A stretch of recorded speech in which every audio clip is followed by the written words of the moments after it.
Қайырлы күн құрметті оқушылар. Алгоритм сабағына қош келдіңіздер. Бүгін бізде 5-ші сабақ, тақырыбымыз мәліметтердің базалық типтері 2-ші бөлім. Яғни біз 4-ші сабақта мәліметтердің базалық типтермен танысқан едік. Бір еске алып жіберейікші, қандай типтермен танысқан едік? Алдымен int, яғни не еді ол? Ол бүтін сандар типі. Одан кейін double, ол не еді? Ол нақты сандар типі. Одан кейін қандай? Float'ты да айтып өттік. Float, ол да double сияқты нақты сандардың типі. Және айырмашылығын алдыңғы сабақта оны айтып кеттік, еске түсірейік. Және bool типімен таныстық. Bool қандай мәндерді қабылдайтын еді? True және де false мәндерін қабылдайтын еді. Және де ең соңғы қарастырған типіміз ол char типі, яғни толығырақ ашатын болсақ, ол characteristics, яғни бір символдан тұратын базалық тип болып саналады. Ал олай болса, айнымалы деген не деген сұраққа жауап берейікші. Жалпы айнымалыны оқиық. Айнымалы деген ол белгілі бір типтегі мәнді ұстайтын атаулы жады ұяшығы дейді. Ол қалай? Айнымалыны қолдану үшін бізге 3 нәрсе керек дейді. Қандай заттар керек? Бірінші типі керек, яғни қандай мәндер сақталады. Одан кейін айнымалының атауы, оны басқаша идентификатор деп атайды. Қазір оны қарастыратын боламыз. Және де мәні, яғни оны инициализация немесе кейінгі меншіктеу деп те атай береді. Айнымалының мәні уақыт өте өзгеру мүмкін. Яғни А-мыз мысалы қазір 7 болса, 1-2 операция жасағаннан кейін оның мәні мысалы 5 немесе 10 деп өзгеруі де мүмкін. Ал оның типі ешқашанда өзгермейді. Ал оларға толығырақ тоқталып өтейік. Бізде мысалға int age жас дегенбіз, int age деген айнымалымыз болсын, тең мысалы жас неше болсын, адам жасы мысалы 30-да болсын жас. Int age тен 30. Осы жерде int деген не? Int деген ол бізде не еді? Int ол тип еді, яғни біздің мәліметіміздің типі. Тип қандай тип еді бұл? Бұл бүтін сан тип еді.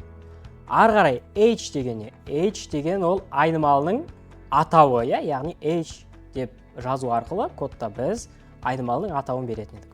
Жазып қоямын. Age деген атау. Атау кез келген болады. Және де 30 дейді. 30 деген не? 30 деген осы айнымалының мәні, яғни бізде age'іміз нешеге тең десе, біз 30 деп жауап береміз. Ал age'тің типі қандай десе, не дейміз? Int деп жауап береміз, яғни integer сөзіне қысқартылған. Ал айнымалының атауы қалай десе, әрине age деп жауап береді екенбіз. Болды, сонда бізде айнымалымыз осы 3 заттан тұрады. Жаттап алыңыздар. Тип, атау және де мәні. Ары қарай идентификатор деген не? Яғни жаңа айтып кеттік, идентификатор деген ол атау. Алдыңғы мысалда атауымыз, яғни идентификаторымыз age болған еді. Анықтамасын көрейік. Идентификатор, яғни атау, ол айнымалының, функцияның, типтің немесе кеңістік атауының аты. Яғни ол тек қана айнымалының емес, ол функцияның да, типтің де, кеңістіктің де атауы бола бере алады. Біздің жағдайымызда ол айнымалыны қолданып жатырмыз, айнымалының атауы. Атаулар әріппен немесе мына таңба, яғни нижний пробел таңбасымен басталады. Мысалы біз age-ді басқаша нижний пробел age деп те атасақ болады. Яғни оқушылар оны бағдарлама жазған кезде көбінесе осылай да жаза береді. Сөздің алдына нижний пробел символын қояды.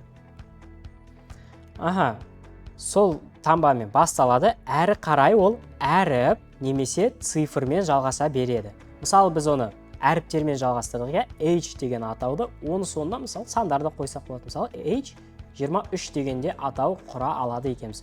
Өз атау ретінде қалай қойсақ та өзіміз білеміз. Бірақ та бір белгілі бір ережеге сай болу керек. Қазір оның қандай ереже екенін танысатын боламыз. Және C++-те үлкен кіші әріпті ажыратады дейді. Біз өткен сабақта айттық, үлкен А-мыз кіші А-мен тең ба, тең емес пе? Әрине тең емес дедік, оны ASCII кодта дәлелдеген едік. Қазақша мәтінмен жұмыс істесек те код атауларын латиницамен жазған дұрыс. Яғни қараңыздар, байқасаңыздар, 4 сабақ бойы біз код жазған кезде атауларына тек қана латиница, яғни ағылшын әріптерін қолдандық. Мысалы, int жас деген жоқпыз ғой. Int жас деген жоқпыз. Біз ағылшынша не дедік? h деп атап отырдық. Яғни біз айнымалының атауын берген кезде міндетті түрде жаттап алыңыздар, латиницаны қолданамыз. Және ол өзімізге ыңғайлы болу үшін түсінікті және мағыналы атаулар қолдану керекпіз. Ол міндетті емес, бірақ өзімізге түсінікті болу үшін. Мысалы, алдыңғы есепте біз алдыңғы сабақта шеңбердің ауданын табу формуласын жазған едік. Ол кезде 3,114 деп пи деген айнымалыға бердік. Атауына пи деп қойдық. Яғни атауы бізге өзімізге түсінікті болған дұрыс. Мысалы, пи деген кезде біз уже бірден түсініп тұрамыз. Бұл яғни пидің мәні 3,114-ке тең екен деген сияқты. Бұның барлығы идентификатор. Енді кілттік сөздер және тыйыммен танысайық. Құрметті оқушылар, кілттік сөз деген не? Кілттік сөздер дегеніміз тілдің синтаксисіне бекітілген атаулар. Орысша оны кілттік сөздерді ключевые слова дейді.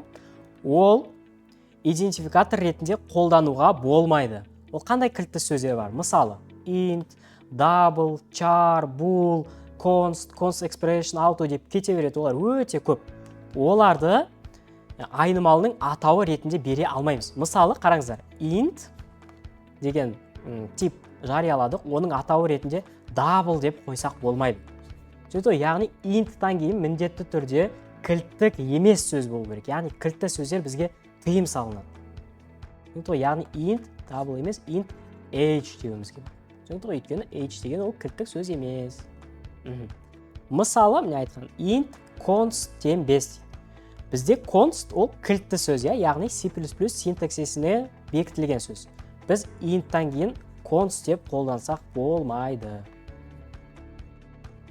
Деп қоюға болмайды.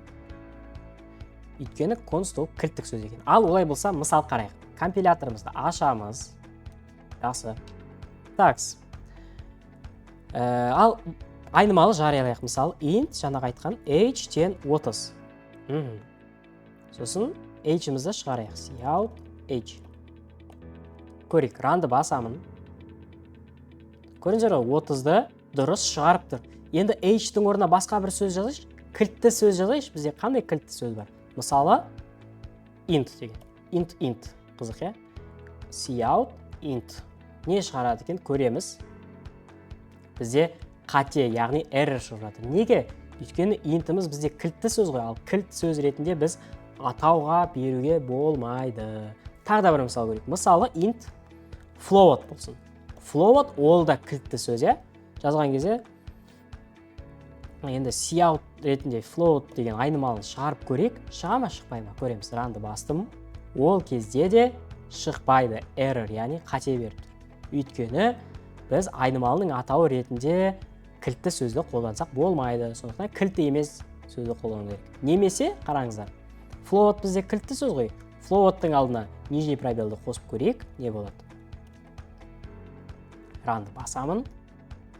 Істеді. Көріңіздер ғой, дұрыс істеп тұр. Неге? Өйткені біздің айнымалымыздың атауы float емес, айнымалымыздың атауы нижний пробел float. Біз float емес, нижний пробел қосқандықтан ол кілттік сөзге жатпайды. Сондықтан оны қолдансақ болады. Түсінікті, яғни кілтті сөздерді біз айнымалының атауы ретінде қолдануға болмайды. Ары қарай, инициализация деген не? Инициализация ол бастапқы мәнді беру. Ол анықтамаға сүйенсек, айнымалыны алғашқы рет мәнмен қамтамасыз ету болып саналады. Инициализация ол міндетті емес сияқты көрінгенмен, бірақ та инициализацияланбаған мәнді қолдану ол қате, яғни анықталмаған мінез болып табылады. Қауіпсіздік үшін әрқашан бастапқы мән беріп отырыңыз. Ол қалай? Жақсы, қараңыздар. Мысалы, бізде int h деген айнымалыны жарияладық. Егер де оған тең деп бір мән берсек, мысалы 17 деген мәнді берсек, ол бізде инициализацияланған. Түсінікті ғой, яғни инициализация дегеніміз ол бастапқы мән беру. Қараңыздар, біз 17 деген мәнді бердік, яғни бұл айнымалымыз инициализацияланған. Ал егерде, мысалы, int a деп жарияласақ, ол бізде инициализацияланған ба? Әрине жоқ, өйткені оның мәні бізде белгісіз неше екені. Ол бізде мәні белгісіз болғандықтан ол инициализацияланған жоқ. Яғни қауіпсіздік үшін әрқашанда бастапқы мән беріп отырғанымыз абзал. Ол қалай? мысалы ашам int a тең 30 дедім. Және cout командасы арқылы 30-ды шығарып көрейік. Яғни a айнымалысын шығарам. Ранды басам. Шыға ма екен? Шығып тұр, яғни қате жоқ. Енді инициализация жасамаймын. Яғни int a деп жаздым, және cout деп аны шығарып көрейік. Көреміз, ранды басам. Көріңіздер, ол автоматты түрде 0 болып тұр. Бірақ та бізде a-мыз 0 емес қой. Сондықтан ол қатеге болашақта қате алып келу мүмкін. Сондықтан міндетті түрде a-ға мән беріп отырғанымыз абзал. Мысалы 45 деп бердім. Ранды басам. 45 шыға ма екен? Шығып тұр, яғни дұрыс. Міне, сонда инициализацияланған бұл қауіпсіз болып табылады. Мысалы a тең 0 деп жарияласақ. Егер тек қана b деп жариялап, оған мәнін бермесек, ол қолдану қауіпті. Өйткені жаңа бізде автомат түрде a-мыз 0 болып кетті ғой. Ол соған операциялар қолдансақ, ол қауіпті болуы мүмкін. Ары қарай тұрақты константа ұғымы. Біз алдыңғы сабақта константаны жариялауды танысқан едік, иә? Константа деген не? Ол, яғни қазақша тұрақты дейді, мәні өзгермейтін шама болып табылады. Мәні өзгермейтін шама. Жергілікті конст, яғни константа айнымалы міндетті түрде инициализацияланады, яғни мән беру керек, және одан кейін ол ешқашанда өзгертілмейді, яғни оны өзгертуге болмайды. Тұрақтыларды қолдану формулаларды түсінікті етіп, қателікті азайтады. Ал мына тұжырымды C++ тілінде тексеріп көрейік. Мысалы, қараңыздар, int a тең 45 деп жарияладық, иә? Енді a тең мысалы 45 емес, 56 деп көрейінші. 56 деп көрем. Одан кейін cout a мен a-ны шығарам. Ранды басам. Қалай ойлайсыздар бізде? a-мыз 45 шыға ма? Жоқ, әлде 56 шыға ма? Тексерейік. Ранды бастым. Бізде не шығады ойлайсыздар? 56 шықты. Неге 56? Өйткені біз a-ның мәнін өзгертіп тастадық. Ал егерде, оқушылар, біз a-ның алдына константа сөзін қойсақ, яғни const деп жазсақ, ол тұрақты болып қалды. Енді біз тұрақты айнымалыны жарияладық, оған 45 деген мәнді бердік, одан кейін 56 деген мәнді қоя алам ба? Қалай ойлайсыздар? Тексеріп көрейік. Ал ранды бастым, бізде қате, яғни error шықты. Көріңіздер ғой, яғни тұрақтыны біз ешқашан өзгерте алмаймыз. 56 деп жазуға болмайды. 45 деп жарияладық па? Болады. Ол бағдарламаның соңына дейін 45 бола береді. Ол мүлдем өзгермейді. Ат айтып тұр, конст тұрақты деп. Міне алдыңғы сабақтағыдай пи айнымалысын 3,14 деп жарияладық, және ол өзгертілмейді. Константа деген осы. Ары қарай char, int, double деген айнымалылармен таныстық, иә? Оларды оқушылар бірге қолдана беруге болады. Қалай ол? Қараңыздар. Әртүрлі типтер араласқанда әдеттегі түрлендірулер жүреді. Яғни кіші тип үлкенге кеңейтіледі, бүтін мен нақты араласса нақтыға ауысады. Бұл құбылысты түсіну жоғалтуды болдырмайды. Ол қалай? Мысалы, бізде char, мысалы C, аты C болсын. C тең болады ағылшынша A әрпі болсын. Мысалы, ағылшынша A әрпі. Одан кейін біз int код деп ашамын. Так, int code деген ол бізде айнымалының атауы, иә? Int code тең болады C әрпіне 1-ді қосам. Енді C әрпіне 1-ді қоса алам ба? Қалай ойлайсыздар? Адами тұрғыда A деген әріпке 1-ді қоса алмаймын, иә? Бірақ компьютер оны қалай біледі екен? Қазір оны тексеретін боламыз. Одан кейін double, мысалы T тең болады code бөлінген 2.0. Ал оны компиляторға жазып көрейік. Мысалы, өшірем. Char'ды жариялайым. Char C тең болады ағылшынша A әрпі. Экранға шығарып көрейік. Бәрі дұрыс жасайды ма? Тексерші. Cout C деймін. Қалай ойлайсыздар? Не шығады экранға? Ранды бастым. A әрпі дұрыс шықты. Жақсы. Ары қарай. Так, енді не дедік? Int code деген айнымалыны аштым. Тең болады C азайтылған 1. Енді логикалық түрде қарасақ, адан 1 деген санды азайта алмаймын, иә. Бірақ та cout арқылы осы code деген айнымалыны шығарып көрейікші, не болады? Қалай ойлайсыздар? Ранды басам, бізде 64 деген санды шығарып тұр. Неге? Өйткені біз алдыңғы сабақта қарастырған едік, иә. ASCII кестесінде үлкен А әрпі 65-ке теңескен еді. Сондықтан бізде автоматты түрде A'мыз 65-ке айналады, сосын 65-тен 1 азайтылады да қаншаға тең болады? 64-ке тең болады. Яғни әртүрлі типтерді араласқанда түрлендірулер жасалып отырады екен. Біздің жағдайымызда А әрпі автомат түрде 65-ке теңесіп кетті. Енді ары қарай оны 2-ге бөліп көрейік. Мысалы, double T дедік, иә, жаңа. Double T тең болды. Осы code сөзін 2-ге бөлем. Бөлу 2. 2 десек болады, немесе 2.0. 2.0 дегеніміз сол нақты типке айналдыру үшін, иә. Ал екеуіне шығарып көрейік. Code'ты да шығарам. Арасына пробелді қойып, T әрпінде T айнымалысын шығарайық. Кеттік. Ранды басам. Не шығарайық? Бізде 64, содан кейін 32 шығып жатыр, иә. 64 дегенне 64 деген ол C азайтылған 1, яғни А әрпінен 1-ді азайтып тастайды, ол 64-ке тең жаңа қарастырғандай. Сосын ары қарай T шығады. T дегеніміз 64-ті, кодымыз 64 болды, 2-ге бөліп тастайды, яғни 32 шығады екен. Болды, яғни осындай түрлендіру жүреді екен. Осыны естен шығармаймыз. Ары қарай енді бір соңғы бір жаттығуды өзіміз шығарайық. Қараңыздар. Тапсырмасын оқимын. Тұрақтылар мен тік төртбұрыштың периметрі мен ауданын есептеңіз. Тік төртбұрыштың периметрі белгісі және ауданы S тең белгісіз. Const double A, const double B арқылы шығарыңдар. Бір таңбаны оқып, оның коды мен келесі код бірлігін шығарыңыз. Ал кеттік ендеше шығарамыз. Қараңыздар, алдымен периметрді мен ауданның формуласын адами тұрғыда жазып алайық. P тең болады қалай? А мен Б-ны қосады да 2-ге көбейтеді. Ал S-ті табу үшін, ауданын табу үшін А мен Б-ны несі салады?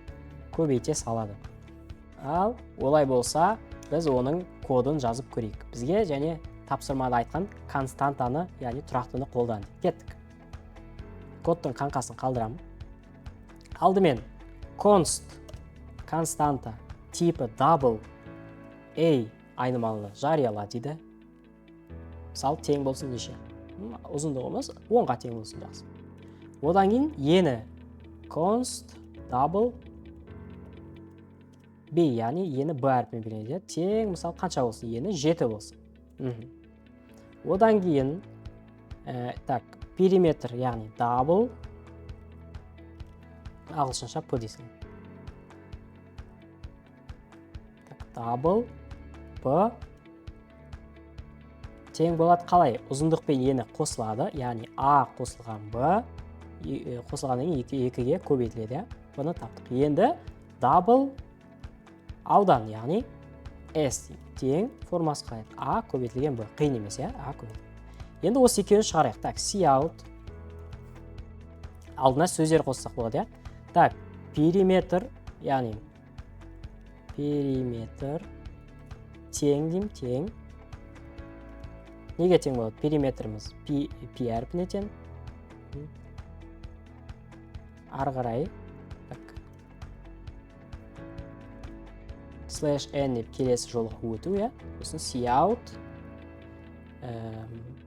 Ені периметр деген ауданын шығарайық. Мысалы, ағылшынша аудан ол area дейді, иә? Area, мысалы, қосылықте. Қосылықте қосылық. Ареямыз ол бізде S-ке тең, яғни S. Тексереміз, кодымыз дұрыс жасайды ма? Алдымен өзіміз есептейік. Ұзындығы 10, ені 7 болса, периметр неге тең болады? 10 қосу 7, 17, 2-ге өтем, 34. 34 болу керек. Ауданы ше, 10 мен 7-ні көбейтем, ауданы 70 болу керек, яғни 34 пен 70 болу керек. Тексереміз. Ранды басам. Иә, міне периметрі 34, ауданы 70 дұрыс шығып тұр екен. Енді 10 мен 7-ні орнына басқа да бір сандарды беріп көрейік. Мысалы, 67 және де ені мысалы үлкен санымыз 45 деген. Ал тексеріп көреміз. Ранды басам. Тұрақтыларымыз бердік. Не көрдіңіздер, периметр 224, ал ауданы 3015-ке тең екен. Болды, яғни біз константа, яғни тұрақтыларды осылай қолданады екенбіз. Ал құрметті оқушылар, олай болса осымен біздің 5-ші сабағымыз тамамдады. Бүгінгі сабақта өтілген барлық анықтамалар барлық сіздерге түсінікті болды деген ниеттемін. Ендеше келесі жүздескенше қош, сау болыңыздар.